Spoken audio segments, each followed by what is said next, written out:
बहुत समय पहले की बात है।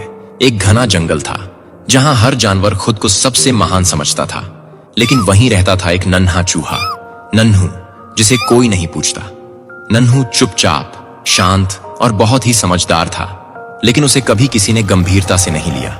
वो जब किसी की मदद की कोशिश करता तो जानवर हंसते और कहते, तू क्या कर पाएगा? एक दिन जंगल में हड़कंप मच गया। राजा हाथी, जंगल का सबसे बड़ा और ताकतवर प्राणी, एक गहरे दलदली गड्ढे में गिर गया।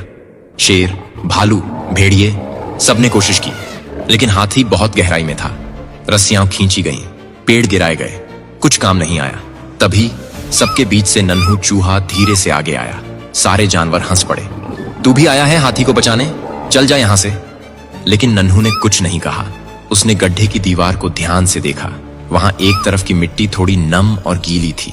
उसे एक पुरानी सुरंग की याद आई जो कभी उसके दादा ने बनाई थी और जो इस दिशा में जाती थी। नन्हू चुपचाप वापस मुड़ा और भागा अपने पुराने बिल की ओर। वहां से वो सैकड़ों मीटर लंबी एक संकरी सुरंग में घुस गया। अंधेरा, डर, कीड़े, लेकिन नन्हू रुका नहीं। वो जानता था कि सुरंग एक झील से सटी है और अगर वो झील की दीवार में एक छेद कर दे तो पानी उस गड्ढे में बह सकता है। नन्हू ने अपने पैने दांतों से दीवार की मिट्टी कुतरनी शुरू की। धीरे धीरे कण कण मिट्टी हटी और आखिरकार एक पतली सी धारा बहने लगी।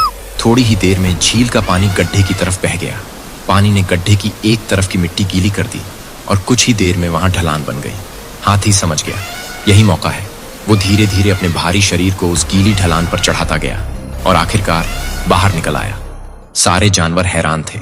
शेर बोला, ये कैसे हुआ? हमने तो सब कोशिश कर ली थी। तभी मिट्टी में से एक छोटी सी पूंछ हिली और बाहर निकला नन्हू चूहा, कीचड़ से सना लेकिन मुस्कुराता हुआ। हाथी ने अपनी सूंड से नन्हू को उठाया और सबके सामने कहा, ताकत से नहीं, समझ से रास्ता निकलता है और जिसे तुम छोटा समझते हो वही सबसे बड़ा काम कर जाता है।